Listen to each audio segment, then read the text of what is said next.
जी अस्सलाम वालेकुम जी। Lecture number 30। और मेरे भाई आज संडा है और संडे और मंडे संडे।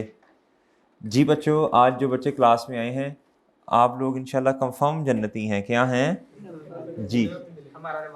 जी जी, रिवार्ड नहीं रिवॉर्ड होता है। हमारा रिवार्ड दुआएं मेरे भाई आपके साथ हैं। बेटा दुआएं होती हैं, आशीर्वाद। अच्छा जी, आपको ना एक अदद सवाल दिया था जी।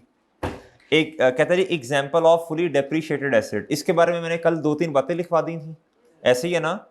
फिर उसके बाद मैंने कहा था ये क्वेश्चन जो था थोड़ा समझाया था, वर्किंग समझाई थी, आज इंशाल्लाह कर लेते हैं। कहता जी मिस्टर आसिफ, सर आसिफ नहीं मिस्टर आसिफ, कहता परचेज्ड एन एसेट, कहता जी ऑन 1 जनवरी 2008, कहता जी ₹4 कहता जी इट्स लाइफ इज 3 years, जिंदगी कितनी है जी इसकी? कहता and it is sold on, कहता जी और ये एसेट कब बेच दिया? 30 जून 2012। कहता जी ₹4, 30 का। कहता जी method is straight line, method is straight line. Method कौन सा बच्चों?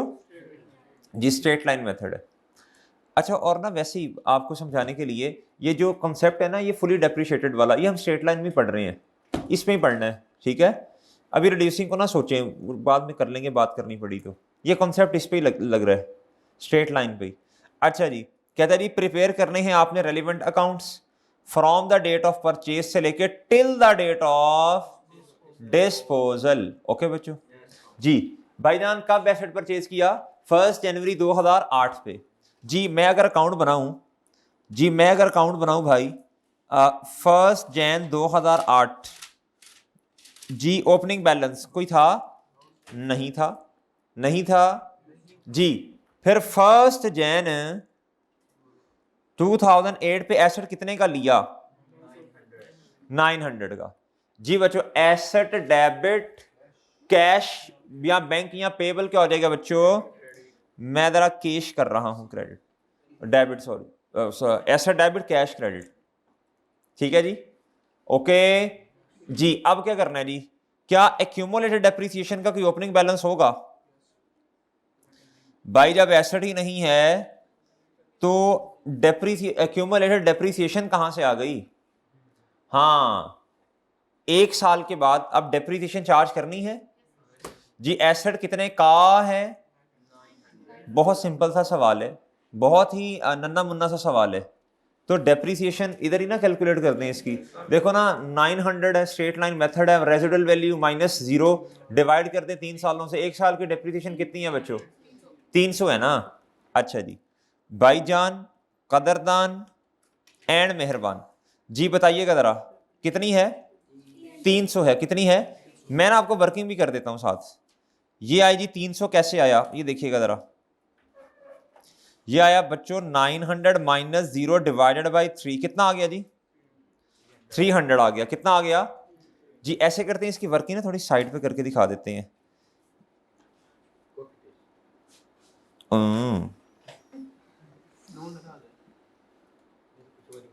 जी इधर ही कर लेते हैं, साइड पे करके जरा आपको दिखा देते हैं जी। 900 minus residual value 0 divided by 3। Okay बच्चों, ये आ गया जी 300 जी। रेफरेंस में क्या आएगा?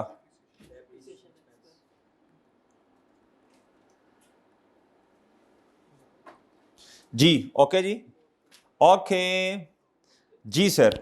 अब मुझे बताएं जी, अब मैंने अकाउंट्स को क्या करना बच्चों? क्लोज करना है जी। पहले साल के एंड पे आए 31 दिसंबर 2008, क्लोजिंग बैलेंस बताइएगा जी। क्लोजिंग बैलेंस जरा थोड़ा सा परा करके ना लिख दें, इधर करके जी। कितना? ओके बच्चों, इधर बताइएगा, इधर बताइएगा 2008 जी। कितना बच्चों? ओके सॉरी सॉरी, ये 300 ही है। ओके जी, ओके अच्छा जी। जी भाई, रजी अल्लाह, असद चौहान, बाकी गुड्डू मुड्डू से सारे इधर बैठते हैं, नहीं आए आज क्लास में। क्या खूब वफाओं का सिला दोगे, एंजी ना कहते क्या खूब वफाओं का सिला दोगे। जी नेक्स्ट बताएं भाई, 1 जैन 2009। अब जिस तरह भाई हैं वैसे नॉर्मल क्लास में छुट्टी करते हैं, आज आए हुए हैं, है ना स्वैग। जी टिकट टिकट नहीं मिली, तो अब क्या करना है आपने, मिल गई है ना, चले अल्लाह का शुक्र अदा करें। जी बच्चों 900 जो था क्लोजिंग बैलेंस वो ओपनिंग बन गया जी, ओपनिंग बन गया। अच्छा जी, अब मुझे बात बताएं जी, अब एक्यूमुलेटेड डेप्रिसिएशन पे आ जाइएगा। क्लोजिंग कितना है बच्चों जी, जी कब कब कब 1 जैन जी, कितना बच्चों, ओके सर जी। अब इस पर डेप्रिसिएशन चार्ज करनी है जी। जी 31 दिसंबर 2009 बच्चों डेप्रिसिएशन एक्सपेंस कितना जी, कितना जी 300 आ जाएगा इधर जी। एंट्री क्या होगी, एक्यूमुलेट डेप्रिसिएशन क्रेडिट साइड पे है ना, तो डेबिट क्या होगा बच्चों, डेप्रिसिएशन एक्सपेंस, डेबिट क्या होगा, ओके जी। अब क्या करना है, क्या करना है, क्लोज करना है। क्या करना बच्चों, 31 दिसंबर 2009 पे बच्चों क्लोजिंग बैलेंस बता दीजिएगा। देखो ये वाला अकाउंट तो कॉस्ट पे बन रहा है ना, जो एसेट ले लिया पड़ा हुआ है डेप्रिशिएट होता जाएगा, तो जितनी डेप्रिसिएशन होगी वो एक्यूमुलेटेड के अकाउंट में आती जानी है, एक्यूमुलेटेड डेप्रिसिएशन के अकाउंट में। इस एसेट के अकाउंट में कुछ भी नहीं होना, सही है ना।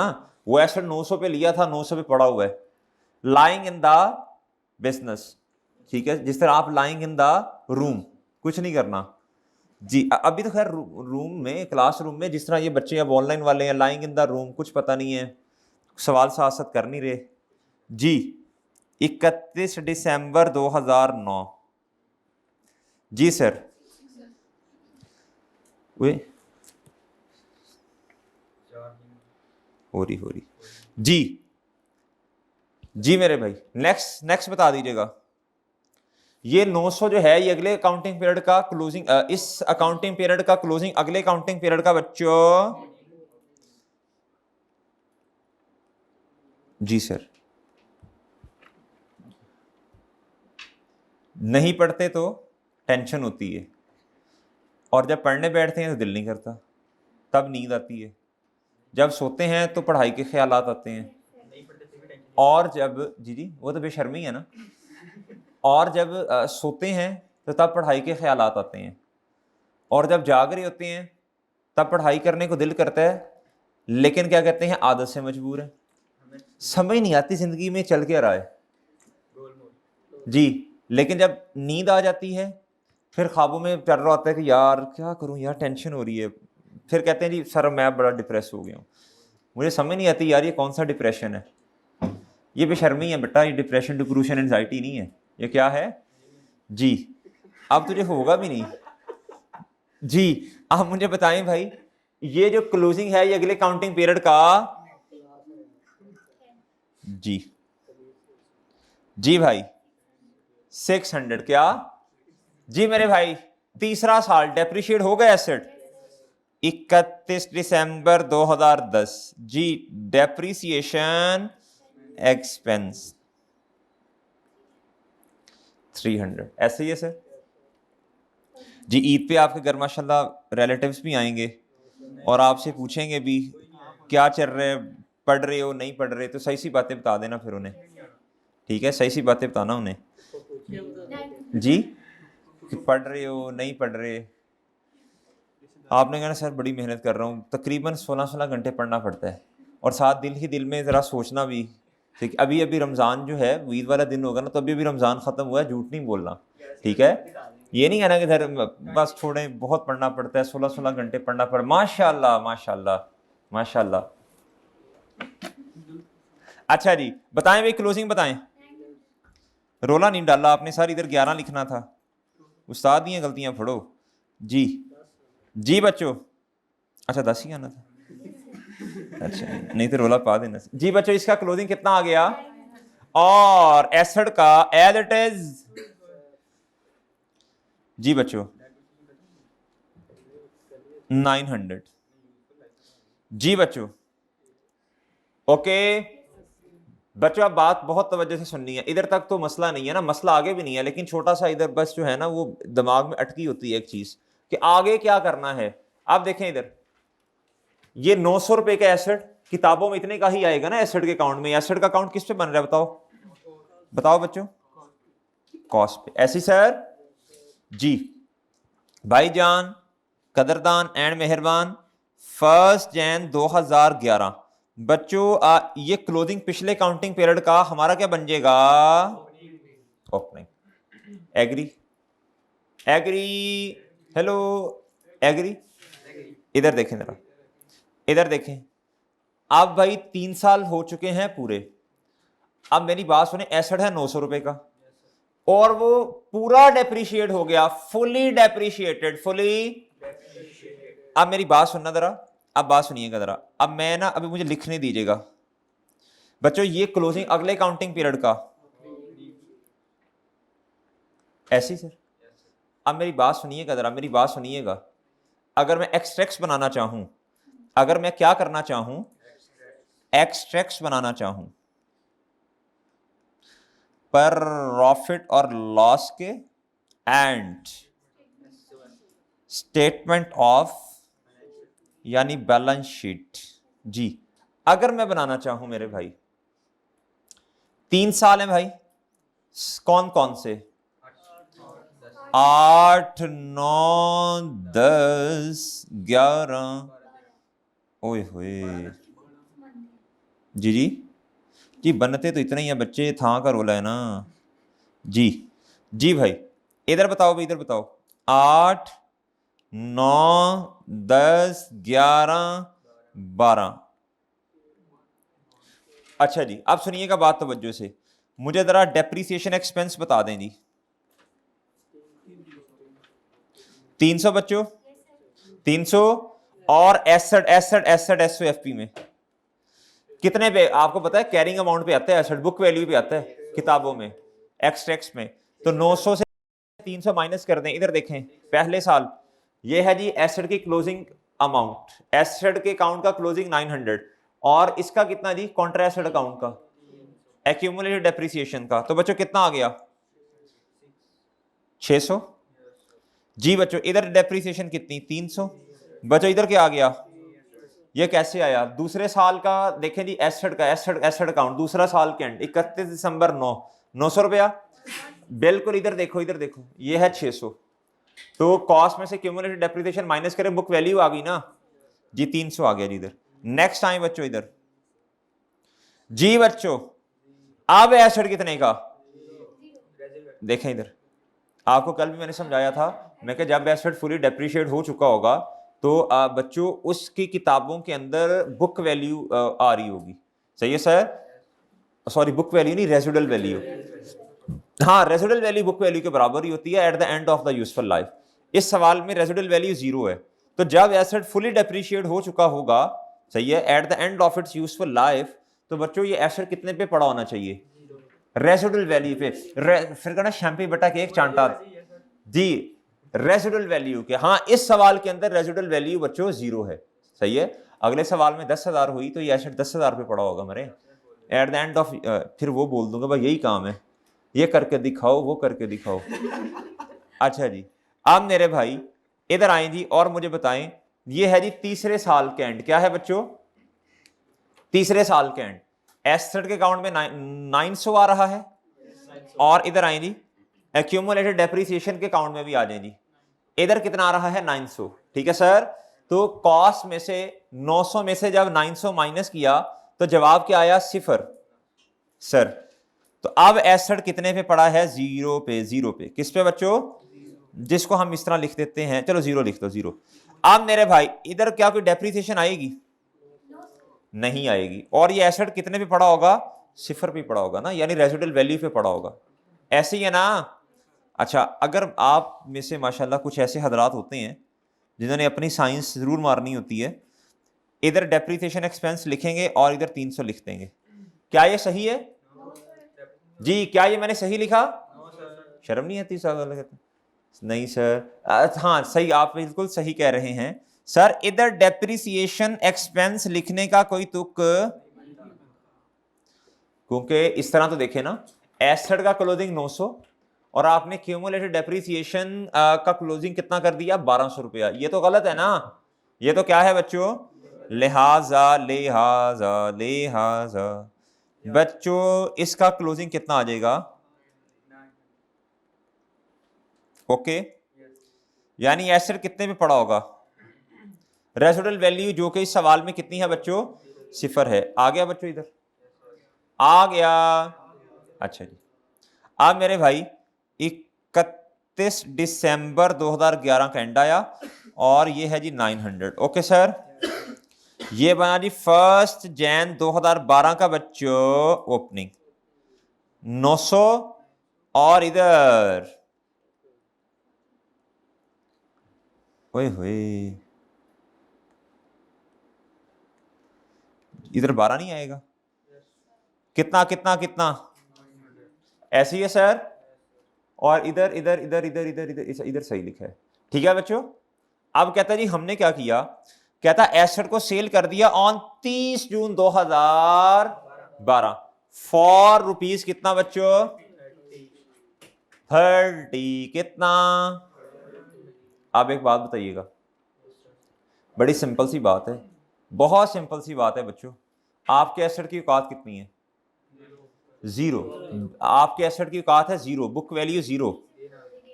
कितने का बिक गया? तो बच्चों बुक वैल्यू से ज्यादा का जब एसेट बिकता है तो ये आपका गेन होता है। सही है ना? और सही है भाई? हेलो। अच्छा जी, अब आप मुझे बताएं जी, अब आपने स्टेप्स करने हैं किसके? डिस्पोजल के। किसके बच्चों? स्टेप नंबर 1 बता दीजिएगा जी। भाई ये 30 जून पे एसेट डिस्पोज हुआ, 30 जून डेट लिखूंगा मैं इधर जी। बच्चों 30 जून 2012 जी। बच्चों कितने से एसेट? एसेट के अकाउंट को कम कर दो, क्रेडिट करो। स्टेप नंबर 1 900 से बच्चों। और इधर क्या आ जाएगा? अच्छा, अगर एसेट का अकाउंट क्रेडिट तो बच्चों डेबिट क्या? डेबिट क्या? डेबिट क्या? डिस्पोजल। रेफरेंस क्या आ जाएगा इधर? Step number 1 step number 1 step number 1। मैं तो समझाने के लिए लिखता हूं ना जी। इधर मेरे भाई रेफरेंस क्या आएगा? बोलो।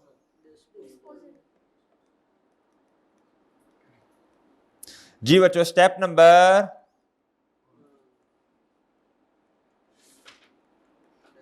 ओके जी सर। स्टेप नंबर 2 बताओ, स्टेप नंबर 2 बताओ, स्टेप नंबर 2। यादों को किताबों से बाहर निकाल लें, यानी क्यूमुलेटेड डेप्रिसिएशन को डेबिट कर दें। क्या करें बच्चों? कर दे भाई, कर दें, कर दो जी। बच्चों 30 जून 2012 हमने क्यूमुलेटेड डेप्रिसिएशन को किताबों से बाहर निकाल दिया। स्टेप नंबर 2, यानी क्या कर दिया? डेबिट। अगर क्यूमुलेटेड डेप्रिसिएशन डेबिट तो क्रेडिट क्या? ओए हुए ओए हुए। रेफरेंस में क्या आएगा?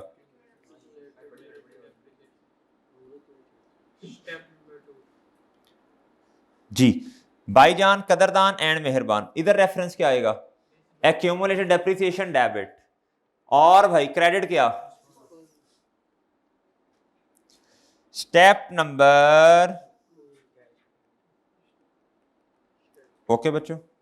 ओके, तीसरा तीसरा तीसरा स्टेप, कैश क्या होगा? अपने अकाउंट में डेबिट मिला और इस अकाउंट में बच्चों कितने से?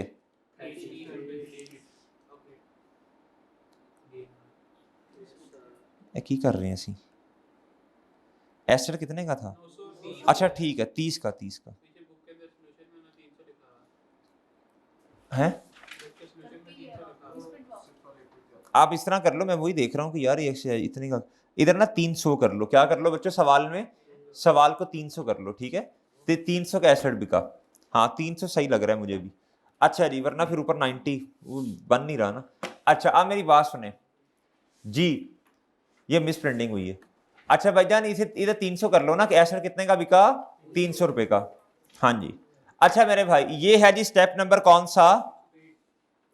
ये था स्टेप 2। ये क्या है बच्चों? मेरे भाई और गेन आ गया कितने का जी? किस साइड पे लिखना, किस साइड पे लिखना?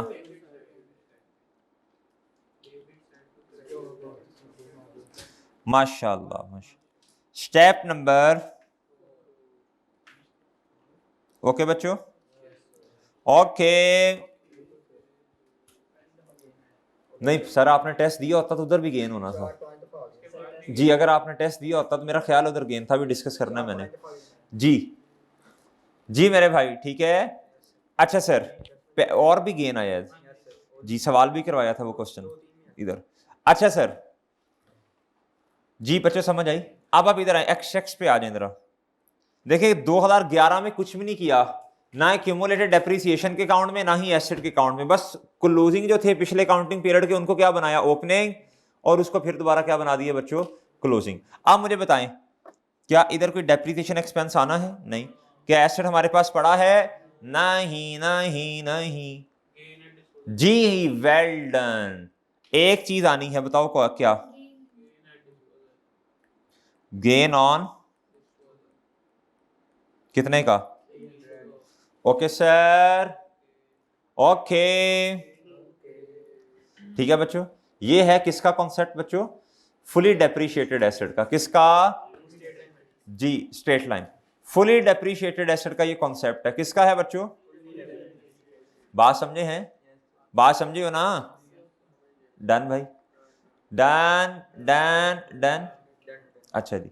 और अगर अगर कभी हमारे वाले साल में एसेट जो है वो डेप्रिशिएट हो रहा, यानी ये इस सवाल के अंदर तो ईयर एंड पे हो गया ना। अगर हमारे वाले साल में होता फिर क्या करते? यानी फिर हमने क्या करना था, कल मैंने बताया भी था, ऑन ओपनिंग एसेट्स लेस क्या कहते हैं? Fully depreciated asset. अगर फॉर एग्जांपल हम एसेट की लाइफ थी 4 साल थी, टोटल कितनी थी बच्चों? 3.5 साल एसेट इस्तेमाल हो चुका, 6 महीने उसने हमारे वाले काउंटिंग पीरियड में इस्तेमाल होना। तो बच्चों जब आप करेंगे ना ऑन ओपनिंग एसेट्स, जिस तरह करते हैं ना लेस डिस्पोजल, इसी तरह कर दोगे एक्सक्लूडिंग या लेस से फुली डेप्रिशिएटेड एसेट। क्योंकि अगर मैं नहीं करूंगा तो इस पे कितने महीने की डेप्रिसिएशन चार्ज हो जाएगी, जो कि गलत है, जो कि क्या है? तो आप नीचे आके लिख दीजिएगा depreciation on fully depreciated asset, उस पे 6 महीने की चार्ज कर दीजिएगा। ओके बच्चों, ओके जी। ये छोटा छोटा सा नन्ना मुन्ना सा कॉन्सेप्ट है फुली डेप्रिशिएटेड का। अच्छा मेरे भाई, इसके बाद ना एक बहुत अहम कॉन्सेप्ट, क्या? ऑनलाइन वाला बड़ा अहम कॉन्सेप्ट, और जो बच्चे घर लेक्चर ले रहे हैं, ये आपको लेक्चर लेना पड़ेगा। ये लेक्चर बहुत, ये कॉन्सेप्ट बहुत इंपॉर्टेंट है। क्या है ये? आगे जितने भी हमने सवालात कर रहे हैं ना, एक कॉन्सेप्ट हमारा आगे आना है, रीवैल्यूएशन। अकाउंटिंग में बच्चे सवाल पूछते थे, सर जी एसेट की अगर वैल्यू ऊपर चली जाए, सर अगर वैल्यू एसेट की इंक्रीज हो जाए मार्केट में, सही है, या नीचे आ जाए डेप्रिसिएशन के अलावा, सर उसका क्या ट्रीटमेंट है? तो बच्चों वो शाहकार अभी आएगा इंशाल्लाह ईद के फौरन बाद, ठीक है? अगर आप छुट्टियां करेंगे तो मसला होगा, फिर क्या होगा? तो वो आपने क्या कहते, छुट्टियां नहीं करनी, ईद के फौरन बाद आपको इस चीज की, अगर आपसे कोई पूछे ना कि कब आपने वापस जाना है, आपने कहा ना मेरा दिल कर रहा है कि मैं तो आज ही चला जाऊं, क्योंकि मैंने रीवैल्यूएशन हमने स्टार्ट करनी है, और वो बहुत अहम कॉन्सेप्ट है। मैं अकाउंटिंग में सर से पूछता होता था, सर वो अगर वैल्यू एसेट की ऊपर चली जाए फिर क्या होगा, मार्केट में नीचे आ जाए फिर क्या होगा? तो वो सर ने कहा है कि मैं कब पढ़ाना शुरू करूंगा, ईद के फौरन बाद। तो मुझे तो आजकल नींद ही नहीं आ रही, इतना इंपॉर्टेंट कॉन्सेप्ट है वो। मैं देखना चाहता हूँ एसेट कैसे ऊपर जाता, कैसे इस तरह, कैसे हवा में ऊपर जा रहा है, सही है, कैसे नीचे आ रहा है, सही है जी।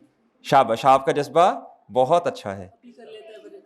नहीं अभी नहीं, अभी नहीं, अभी नहीं जी बच्चों। अब हमने कौन सा कॉन्सेप्ट पढ़ना है यार? आपको थोड़ा सा इमोशनल करके भी तो भेजना ना, ताकि आ जाओ वापस टाइम से तुम। जी हैं जी जी मेरे भाई, लर्निंग ऑब्जेक्टिव 5 है ये हमारी किताब का। कौन सा है जी? आज मैंने आपको ये भी बता देना कि हमने ये वाली थ्योरी पढ़ ली, किताब की ये थ्योरी पढ़ ली, मैंने सारी पढ़ाई हुई है, लेकिन वो मैं लेक्चर नोट्स की शक्ल में पढ़ाता हूँ, क्योंकि आपको सेंड भी करने होते हैं ना, वो एक एक चीज़ हाईलाइट भी करवाई हुई है। लेक्चर नोट्स आपके पास हैं। पेज नंबर बच्चे लर्निंग ऑब्जेक्टिव 5 खोल लें, इंशाल्लाह खुल जाएगा। 127 बच्चों इसको देख लो, वेरी वेरी इंपॉर्टेंट है ये। क्या है? वेरी वेरी इंपॉर्टेंट है जी। कहता है जी change in accounting estimate during the period of use. अब बात तवज्जो से सुन लेनी है आपने। ये एस्टिमेट होता क्या है बच्चों? हम चैप्टर कौन सा पढ़ रहे हैं? डेप्रिसिएशन का ना। तो बच्चों डेप्रिसिएशन की अगर किसी को डेफिनेशन याद हो जी, क्या कहता है? Systematic allocation of depreciable amount into the useful life of an asset. अब मेरी बात सुनिएगा, ये जो सिस्टमैटिक एलोकेशन है, मैंने आपको बताया था ये कुछ मेथड्स होते हैं। क्या होते हैं? जिसके मुताबिक हम क्या करते हैं? डेप्रिसिएशन चार्ज करते हैं जी। डेप्रिसिएशन एक्सपेंस जिन बेसिस पे आता है वो कुछ मेथड्स हैं। क्या हैं? 3 हमने पढ़ लिए, एक छोटा सा और भी है, सम ऑफ डिजिट्स, वो इंशाल्लाह पढ़ा दूंगा, वो नन्ना मुन्ना से जी। पेपर में जो इंपॉर्टेंट है, इंपॉर्टेंट तो सब कुछ ही है ना, कुछ भी आ सकता है पेपर में, लेकिन क्या उसका नाम है? ये 2 तो बच्चों वैसे ही कहते हैं, हंसी खुशी में कर लेते हैं ना, सम ऑफ डिजिट, और आउटपुट में तो है ही कुछ नहीं जी। सबसे ज्यादा मुश्किल बच्चों को ये लगता है रिड्यूसिंग वाला। अच्छा जी, अब मेरे भाई जो मेथड्स हैं डेप्रिसिएशन के, सर ये क्या है? एक एस्टीमेट है। क्या है? ये एक एस्टीमेट है। सही है सर। ये क्या है बच्चों? स्ट्रेट लाइन मेथड हो गया, रिड्यूसिंग बैलेंस मेथड हो गया, यूसेज मेथड हो गया, यूनिट्स ऑफ प्रोडक्शन मेथड। सही है। और उसके अलावा इसे आउटपुट मेथड भी कहते हैं। और बच्चों एक और मेथड है सम ऑफ डिजिट मेथड। ये चार के मेथड्स हैं। कितने हैं बच्चों? 4 मेथड्स हैं। याद रखिएगा ये एक एस्टीमेट है। क्या है जी? एक कंपनी थी बच्चों, एक कंपनी थी, वो अपने एसेट को डेप्रिशिएट कर रही थी स्ट्रेट लाइन के मुताबिक। किसके मुताबिक? बाद में उसको ख्याल आया कि ये जो हमने मेथड ऑफ डेप्रिसिएशन सेलेक्ट किया है ये सही नहीं है, हमें तो रिड्यूसिंग बैलेंस मेथड को क्या करना चाहिए था? सेलेक्ट करना चाहिए था। क्या था? रिड्यूसिंग को सेलेक्ट करना चाहिए था। लेकिन रीजन वैलिड होनी चाहिए। ये नहीं कि आपने क्या कहते हैं टूटो पार्टीज लगाई हुई हैं, एक साल में स्ट्रेट लाइन कर रहे हैं, दूसरे साल में रिड्यूसिंग, फिर अगले साल में कहते हैं जी अब मेरा ख्याल चेंज हो गया है, अब मैं स्ट्रेट लाइन में आऊंगा, अगले साल फिर कहते हैं जी अब मेरा ख्याल दोबारा चेंज हो गया है। ये फिर आपका जो है ना बचपन का मसला है, ये वाला आपके ख्यालात इतने ज्यादा चेंज हो रहे हैं। सही है। अकाउंटिंग वाले कहते हैं इस तरह करने की इजाजत नहीं है कि रोजाना की बेसिस पे आपके ख्यालात चेंज हो रहे हैं। कहता है ये वो वाली चीजें नहीं है जो आप समझ रहे हैं, ये अकाउंटिंग है। क्या है? इसमें ख्याल आपके ज्यादा चेंज नहीं होने चाहिए। कहता हाँ, अकाउंटिंग वालों ने कहा हाँ ऐसा हो सकता है कि आपने पहले एक मेथड सेलेक्ट किया था और फिर बाद में आपको इस चीज का अंदाजा हुआ कि भाई ये मेथड जो है ये सही नहीं है। सही है। ये रेलिवेंट इंडस्ट्री जो है इस तरह के एसेट उनके पास भी है। सही है। रेलिवेंट इंडस्ट्री का मतलब होता जिन प्रोडक्ट्स में आप डील कर रहे हैं ना, साथ वाले भी जो बाकी कंपनीज हैं वो भी उन प्रोडक्ट्स में डील कर रही हैं, और दुनिया में रिड्यूसिंग बैलेंस मेथड लगाया जाता है इस तरह के एसेट्स पे। आपने क्या कर लिया? आपने स्ट्रेट लाइन मेथड का इंतखाब किया। कहता हाँ अब आपको ये चाहिए कि रिड्यूसिंग में शिफ्ट हो जाए, ये ज्यादा बेहतर है। क्या है? क्यों बेहतर है? Because it gives better presentation, it gives better या fair presentation in statement of financial position. सही है ना? सही है। इन स्टेटमेंट्स कहता जी ये जो आपने डेप्रिसिएशन अब कैलकुलेट करनी है, इस वजह से फाइनेंशियल स्टेटमेंट्स जो है वो बेटर प्रेजेंटेशन दे रही हैं। सही है सर, बजाय कि आप स्ट्रेट लाइन के अंदर ही कैलकुलेशन करते रहें। सही है बच्चों। एक चीज मैंने आपको ये बताई, जब एस्टीमेट, ये एक एस्टीमेट है, एस्टीमेट चेंज करने की, अगर आपका एस्टीमेट चेंज हो गया, आपका नॉलेज अपडेट हो गया, एस्टीमेट चेंज हो गया, आपको बाद में जाके पता चला, शुरू में नहीं पता चला, अब कहते हैं अकाउंटिंग वाले अब आपने इस मेथड को चेंज कर सकते हैं, इजाजत है। लेकिन कब इजाजत है? कब इजाजत है जी? बेटर प्रेजेंटेशन जब ये मेथड दे रहा, जब ये एस्टीमेट का चेंज होना बेटर प्रेजेंटेशन दे या फेयर प्रेजेंटेशन दे। ठीक है बच्चों। अच्छा एक तो ये बात समझ आ गई। दूसरी बात बच्चों, ये जो आप यूजफुल लाइफ है, क्या है?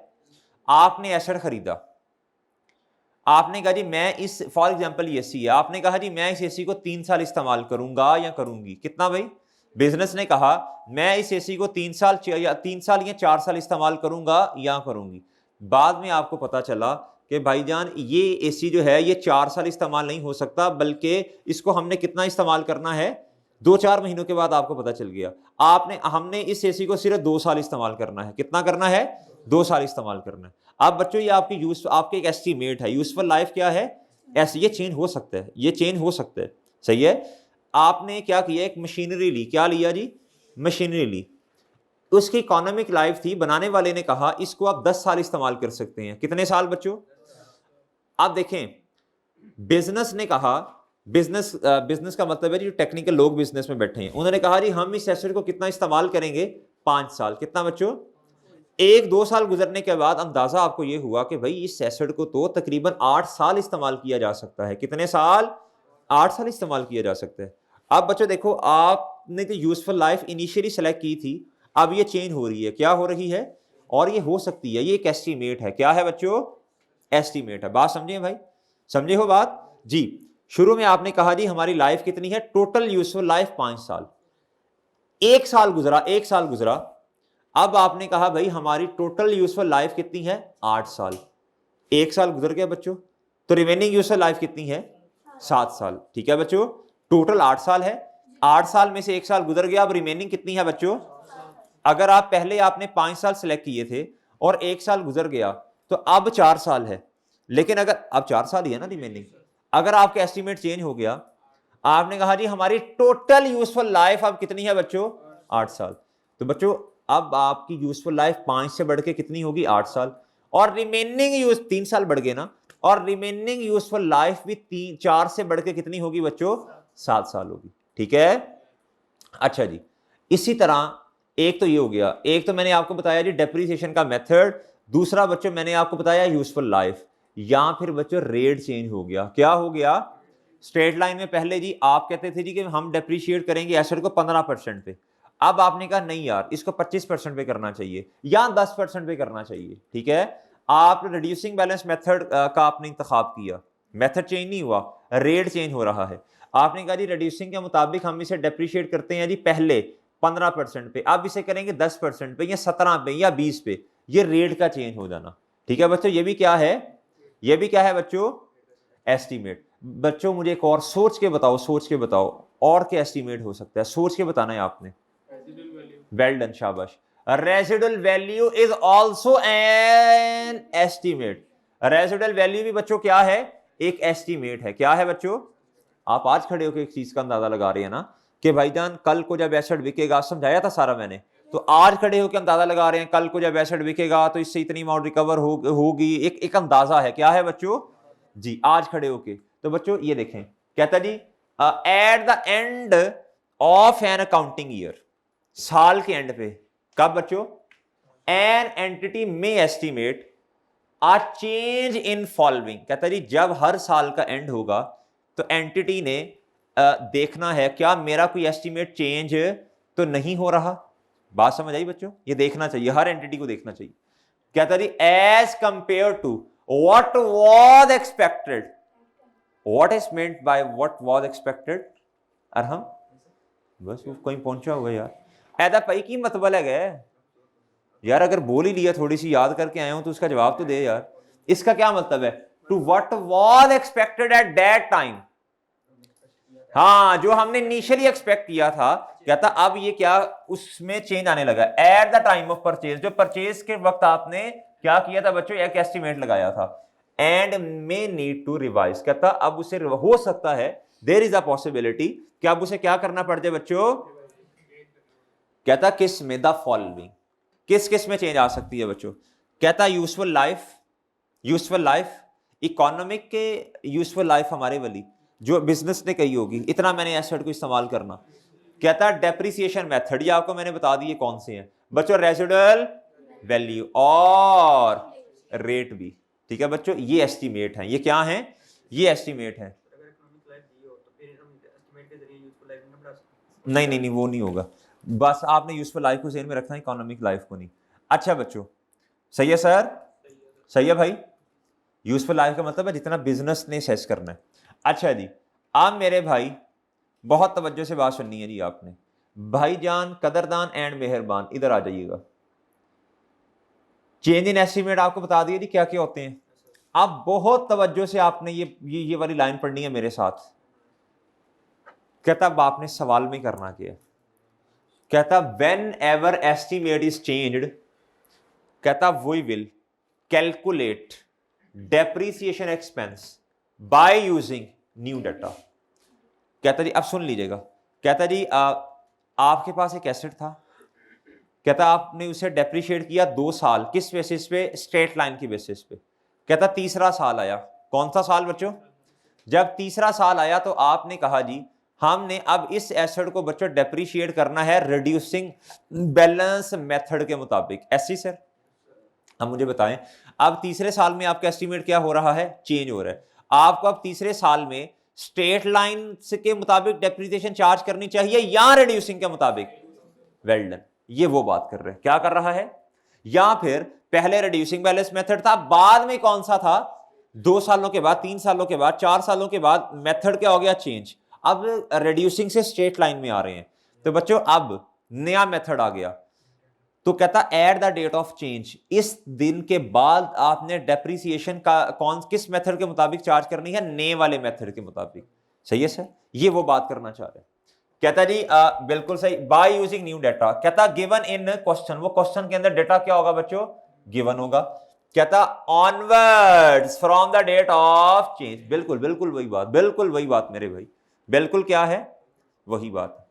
लेकिन एक बात याद रखिएगा, आपको याद है जब मैंने आपको एक फॉर्मूला सिखाया था, मैंने कहा था कभी कभी कॉस्ट होती है ना, कॉस्ट वो रिप्लेस हो जाती है किसके साथ?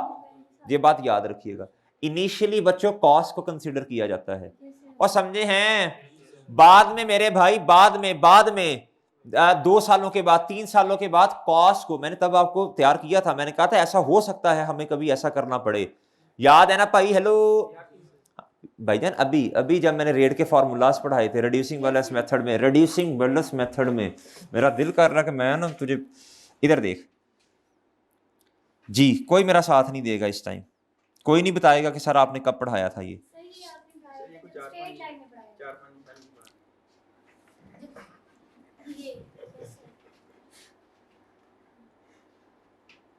नहीं बोलेगा, कोई नहीं बोलेगा, कोई नहीं बोलेगा। लगाओ शुगल मेरा, लाओ शुगल मेरा जी। मैं भी आई ढूंढ के जाऊंगा,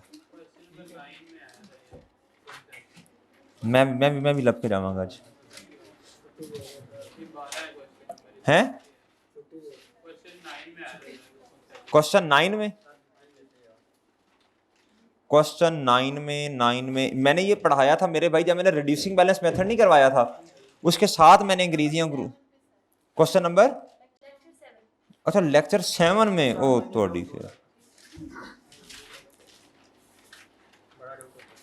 लेक्चर नंबर 7, हाँ जी। ये देखो भाई मेरे, पहले ही मैंने क्या किया, खूब वफाओं का सिला दोगे। कहता जी initially the above mention formula, ये जो मेरे भाई हमने फार्मूलाज लिखे हुए हैं ये वाले, कहता जी is used but afterwards if we need to compute rate. मैं आपको वैसे लिंक करवाना चाह रहा हूं। कहता then useful life and cost would be replace with, कहता आपने यूजफुल लाइफ को रिमेनिंग यूजफुल लाइफ, और मेरे भाई कॉस्ट को किसके साथ रिप्लेस करना है? ये इस तरह की बातें अभी आने लगी हैं। अब 2-3 सालों के बाद जाके ना एस्टीमेट चेंज हुआ करेगा, इस तरह की बातें आने लगी हैं। और फिर मैंने आपको एक और बात भी बताई थी, अगर आपको याद हो, अगर आपको याद हो, अगर आपको याद हो, तुझे याद हो कि ना हो, हमें याद है जी मेरे भाई, मैंने आपसे अर्ज की थी स्ट्रेट लाइन मेथड में 3 फॉर्मूलाज हैं। कितने हैं बच्चों?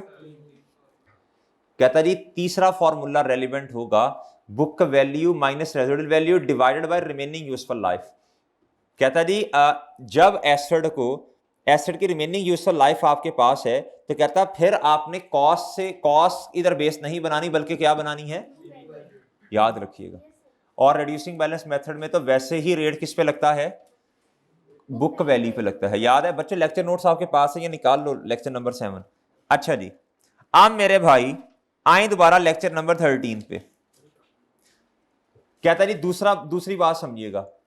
कहता अब ना बच्चों के जहन में एक सवाल आ सकता है, कहता है सर जी हमने 2 साल या 3 साल जब पुराना एसेट पुराने तरीके के मुताबिक पुराने डेटा के मुताबिक जो था वो एसेट को डेप्रिशिएट किया। अब एक जहन में सवाल आता है, वो सवाल ये है कि सर इसका मतलब है पुराने सालों में हम गलत काम करते हैं।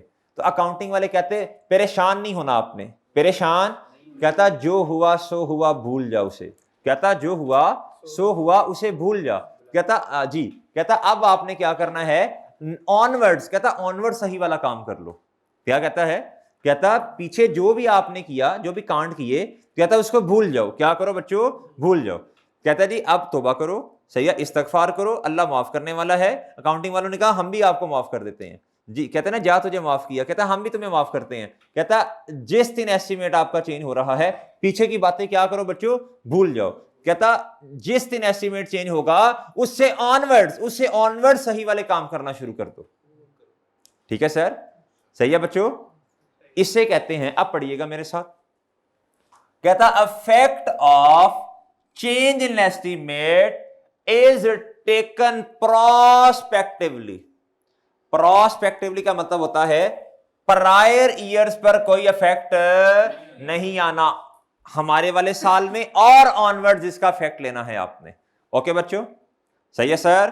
कहता परेशान ना हो, अगर तीसरे साल में जाके एस्टिमेट चेंज हुआ तो कहता हमारे तीसरे साल में और आगे आने वाले सालों में आपने नए एस्टिमेट के मुताबिक डेप्रिसिएशन को चार्ज करना है, पुराने सालों पर कोई फर्क नहीं आएगा, वो बिल्कुल ठीक है। ओके बच्चों, अब मेरे भाई कहता जी steps to be followed whenever there is change in estimate in the सवाल। आपने बच्चों सवाल में दो चीजें देखनी है, दो स्टेप्स करने हैं। क्या करने हैं, दो स्टेप्स। पहला स्टेप बच्चों, आप देखिए मेरी बात सुने, चाहे स्ट्रेट लाइन मेथड है चाहे रिड्यूसिंग बैलेंस मेथड है, पुराना, सही है। अगर स्ट्रेट लाइन था तो आप कन्वर्ट फॉर एग्जांपल हो रहे हैं रिड्यूसिंग में, पहले था रिड्यूसिंग तो आप कन्वर्ट किस में हो रहे हैं। कहता जी आपने at the date of change पे आपने क्या निकाल लेनी है, बुक वैल्यू निकाल लेनी है। क्या निकाल लेनी है बच्चों, क्या निकाल लेनी है, कहता at the date of change पे आपने क्या निकाल लेनी है, बुक वैल्यू, चाहे जौन सा मर्जी मेथड है। तू समझा, कहता at the date of change of estimate पे आपने बच्चों क्या निकालनी है, बुक वैल्यू निकाल लेंगे जी। बुक वैल्यू के शॉर्टकट्स हमें पता है, हमें स्ट्रेट लाइन में भी शॉर्टकट का पता है, हमने आउटपुट मेथड में कल सीखा, और रिड्यूसिंग बैलेंस मेथड में तो डायरेक्ट ही आ जाती है, क्यूमुलेटेड डेप्रिसिएशन का सहारा भी नहीं लेना पड़ता। डन बच्चों, डन। कहता अब आपके पास क्या आ गई है बच्चों, बुक वैल्यू आ गई भाई जी, नेट बुक वैल्यू। कहता जी बुक वैल्यू निकालना कोई मसला नहीं है। कहता अब कोई ऐसा फॉर्मूला बता दो कि आप डेप्रिसिएशन चार्ज कर सको नए वाले तरीके के मुताबिक। तो आपने कहा सर पहले हमें ये तो बताएं पुराना वाला मेथड कौन सा था। मैंने आपको बताया जी पुराना वाला मेथड था स्ट्रेट लाइन मेथड। 2 साल स्ट्रेट लाइन मेथड के मुताबिक हमने कैलकुलेशन की। अब जो आगे आने वाला साल है उसमें उस तीसरे साल में एस्टीमेट क्या हो गया बच्चों, चेंज। आप दूसरे साल के, फॉर एग्जांपल दूसरे साल के एंड पे अगर मैं आपसे कहूं आप मुझे बुक वैल्यू निकाल देंगे। स्ट्रेट रिड्यूसिंग बैलेंस मेथड है, सॉरी स्ट्रेट लाइन मेथड है, निकाल देंगे आप। अब मेथड चेंज हो गया है, रिड्यूसिंग आ गया। तो बच्चों रिड्यूसिंग में क्या होता है, बुक वैल्यू पहले ही आपके पास है, मल्टीप्लाई रेड कर देंगे, आपके पास क्या आ जाएगा, डेप्रिसिएशन एक्सपेंस आ जाएगा। बुक वैल्यू में से डेप्रिसिएशन एक्सपेंस को माइनस करें, तीसरे साल की बुक वैल्यू आ जाएगी आपके पास, कोई मसला ही नहीं है। अभी सवाल भी इंशाल्लाह करते हैं।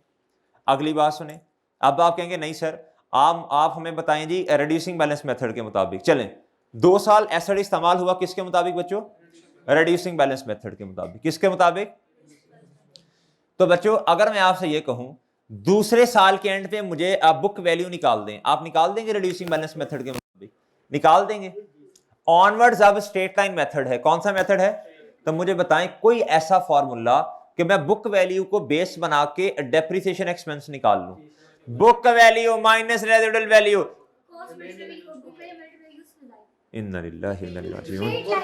कहता जी book value minus residual value divided by useful life, नहीं रिमेनिंग यूजफुल लाइफ। ओके जी मेरे भाई इधर आए नहीं आए, ये मैंने जुबानी बातें बताई, अब ये स्टेप्स पढ़ लें फिर इंशाल्लाह क्वेश्चन सॉल्व कर लेंगे। कहता फाइंड, स्टेप नंबर 1, चाहे जौन सा मर्जी मेथड हो याद रखिएगा, find net book value at the date of change in estimate. अगली बात बहुत तवज्जो से सुननी है, ऐसे आंखें खोल लें, ऐसे खोल लें आंखें, खोल लें, आंखें खोल लें, ऑनलाइन वालों आंखें खोल लो ऐसे। अगर अब्बा जी बैठे हैं, अब्बा जी को कहे अब्बा जी मैंने तो आंखें खोलनी है, आप थोड़ा सा मुंह आप चलो जो भी बहरहाल जी जी, पहले ही मुंह डरावना से आया तो और परेशान करोगे घर वालों को। कहता इफ, ये बहुत अहम बात है, बहुत अहम, कहता if not clearly mention then, कहता एस्टिमेट चेंज हो रहा है, सवाल के अंदर लिखा ही नहीं है, सिर्फ इतना लिखा है during the year estimate has been changed, कहता अब उसने नहीं बताया किस तारीख पे एस्टिमेट चेंज हो रहा है। ये अक्सर सवालों में आया करेगा, अक्सर सवालों में आएगा, अक्सर सवालों में आएगा। मैं आपको याद करवाऊंगा, लेक्चर नंबर 13 में आपको बताया था जी। कहता जी नहीं बताया उसने, अगर तो है ना खुद बता दे फिर तो मसला ही हल हो गया ना, नहीं बताया। कहता if not clearly mention then we will assume, कि कब एस्टिमेट चेंज हो रहा है, कहता then we will assume that estimate is changed at the start of the year, at the, कहता जी ड्यूरिंग 2000, कहता ड्यूरिंग ईयर 3, कहता हमारे एस्टिमेट क्या हो गया है चेंज। अब उसने नहीं बताया कि ड्यूरिंग का मतलब क्या, किस दिन हुआ, पहले महीने, छठे महीने, 10वें महीने, 11वें महीने, कब। कहता छोड़े, बात ही खत्म कर दे। कहता अभी आपने डेप्रीसिएशन तो चार्ज करनी है ना, तो एज्यूम करो कि भाईजान एस्टिमेट कब चेंज हो रहा है, स्टार्ट पे। तो ये बात बहुत अहम है, ये बात क्या है, ये बहुत अहम बात है, वेरी वेरी अहम बात है। क्या है बच्चों, बहुत अहम, बहुत अहम, बहुत अहम बात जी, बहुत अहम बात जी। बीएबी भाई, बीएबी बहुत अहम बात जी सर। सर जी स्टेप नंबर 2, स्टेप नंबर 2 कहता है यूज न्यू डाटा। यूज क्या करना है अब आपने, new data, use new data. कहता जी न्यू डाटा का क्या मतलब है, कहता डेट, कहता है जब एस्टिमेट चेंज होगा तो आप देखें ना क्या चेंज हो रहा है, मेथड चेंज हो रहा, लाइफ चेंज हो रही है, रेट चेंज हो रहा, ये न्यू डाटा। कहता use new data, method remaining useful life instead of useful life, कहता न्यू रेजिडुअल वैल्यू, सही है, या क्या कहते हैं book value rather than cost, क्या सही है ना। कहता जी आपने क्या करना है, कैलकुलेट करना है डेप्रिसिएशन एक्सपेंस अकॉर्डिंगली, क्या करना है, कहता है यूज करना है आपने क्या बच्चों, न्यू डाटा। यूज क्या करना है, न्यू डाटा। अब वो न्यू डाटा क्या होगा भाईजान, अब जब डेप्रिसिएशन का मेथड चेंज हो रहा है तो अब आपने नया डाटा लेना है, सही है, नए मेथड वाला डाटा लेना है। कौन सा लेना है, यूज न्यू, न्यू डाटा जी फॉर न्यू मेथड, क्या न्यू मेथड। अच्छा अब मैंने खैर इधर भी लिखा हुआ है, अब याद रखिएगा नया डाटा क्या होगा। कहता जी यूजफुल लाइफ की जगह क्या आ जाएगा, रिमेनिंग यूजफुल लाइफ। कहता रेजिडुअल वैल्यू आ जाएगा, रेजिडुअल वैल्यू भी नई वाली आएगी, अब क्या आएगी, न्यू रेजिडुअल वैल्यू। कहता अगर पुरानी रेजिडुअल वैल्यू दी होगी तो उसको इग्नोर करके कौन सी रेजिडुअल वैल्यू लेनी है, न्यू वाली, अगर सवाल में ऐसे हुआ। कहता और मेरे भाई, और कहता और बुक वैल्यू लेनी है, किसकी जगह, किसकी जगह, किसकी जगह। ओके बच्चों, रेजिडुअल वैल्यू अगर पुराने वाली है और नई वाली भी दी है तो इग्नोर करनी है पुराने वाली और कौन सी लेनी है, न्यू वाली। याद रहेगी बात। कॉस्ट को किससे रिप्लेस करना है, बुक वैल्यू से। यूजफुल लाइफ को रिप्लेस कर देना है, हाँ अगर तो देखो ना रेट चेंज हो रहा है, सही है सर, फिर तो क्या उसका नाम है, फिर तो क्या उसका नाम है, उसने सिर्फ रेट चेंज किया, उसने यूजफुल लाइफ चेंज नहीं की, फिर तो हमें यूजफुल लाइफ को कुछ करने की जरूरत नहीं है ना। हाँ अगर सारी चीजें चेंज कर दी फिर सारी चीजें क्या करनी पड़ेंगी, नहीं लेनी पड़ेंगी। ओके बच्चों, सही है सर। अभी सवाल करते हैं जी, समझ आई, कुछ कुछ समझ आई जी। इधर आए आप मेरे भाई, इधर आए इधर। कहता जी क्वेश्चन नंबर 1, क्वेश्चन नंबर, कहता जी ये लर्निंग ऑब्जेक्टिव 5 का ही क्वेश्चन नंबर 1 है, उसी में दिया हुआ है। लर्निंग ऑब्जेक्टिव 5 ही है, किताब के 127 पेज होगा शायद, ये 128। कहता ABC limited purchase an asset जिसकी कॉस्ट कितनी है बच्चों, 20,000 रुपया। कब कब कब, कहता ऑन 1 जनवरी 2007। कहता इट्स यूजफुल लाइफ इज 10 साल। यूजफुल लाइफ कितनी बच्चों, 10 साल। मैं कहता हूं भाईजान, अहमद भाई तो देखे ना, इस लेक्चर को रोक दें, नेक्स्ट शुरू करते हैं जी।